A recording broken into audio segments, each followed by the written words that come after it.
All question and answers of Chapter 2. Foundation of the British Empire. 1.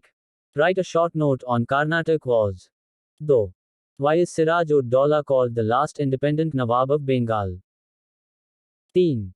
List a few actions of the East India Company, which challenged the authority of Nawab Siraj ud Daulah. 4. What was the outcome of the Battle of Plassey? 5. List the gains of the British from the Battle of Plassey. 6. How did the officials of the East India Company misuse dastaks, duty-free trade permits? 7. Name the rivals in the Battle of Buxar. What was the outcome of this battle? 8. State the terms of the Treaty of Allahabad relating to the Nawab of Awadh. 9. How did the appointment of a deputy Nawab by the East India Company affect the power of the Nawab? 10. State the main features of the dual government of Bengal. 11. What was the effect of the dual government of Bengal on the administration? 1. The Carnatic Wars were a series of conflicts fought in the 18th century in India between various European powers, primarily the British East India Company and the French East India Company, for control over the Carnatic region in South India.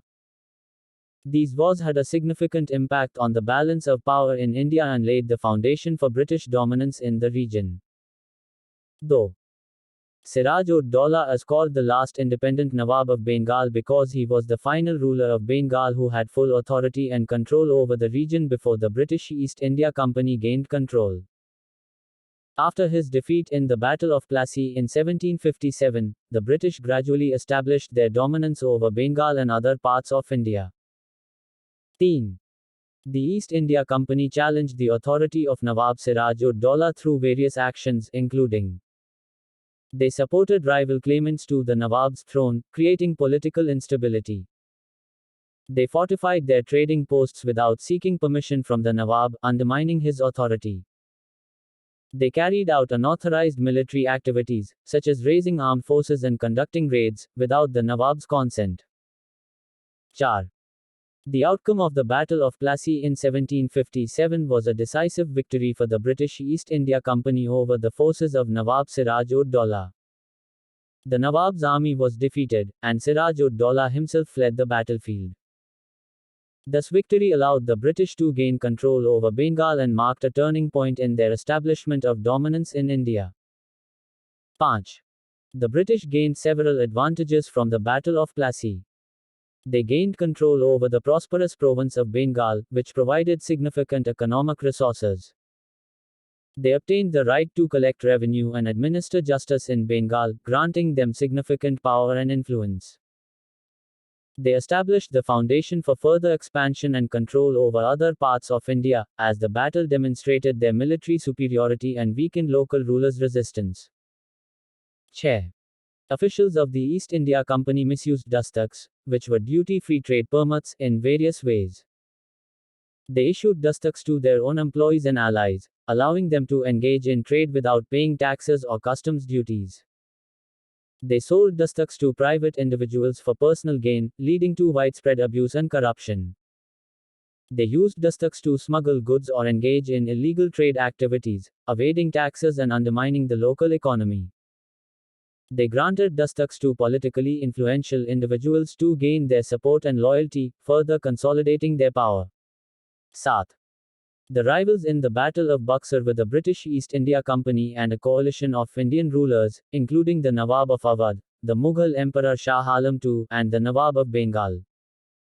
The outcome of the battle was a decisive victory for the British, leading to their increased control and influence over the region. 8.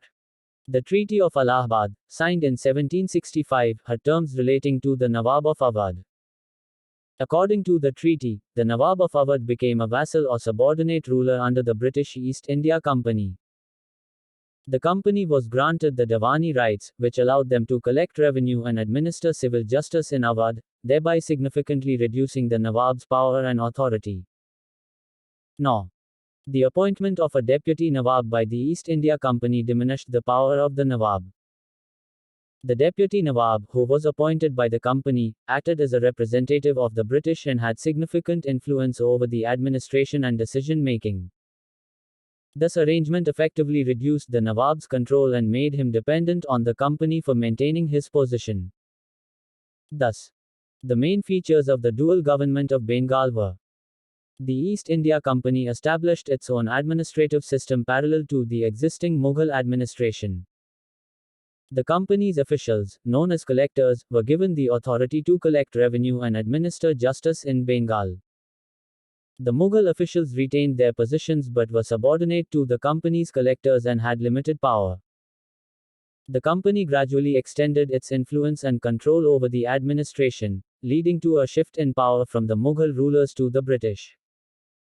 11. The dual government of Bengal had a significant effect on the administration.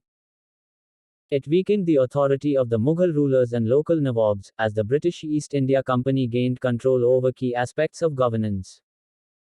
The company's officials became the primary decision makers, leading to a decline in the influence and role of native administrators. The revenue collection system was restructured, with the company prioritizing its own interests and often disregarding the welfare of the local population. The dual government laid the foundation for the British East India Company's eventual control and domination over Bengal and other parts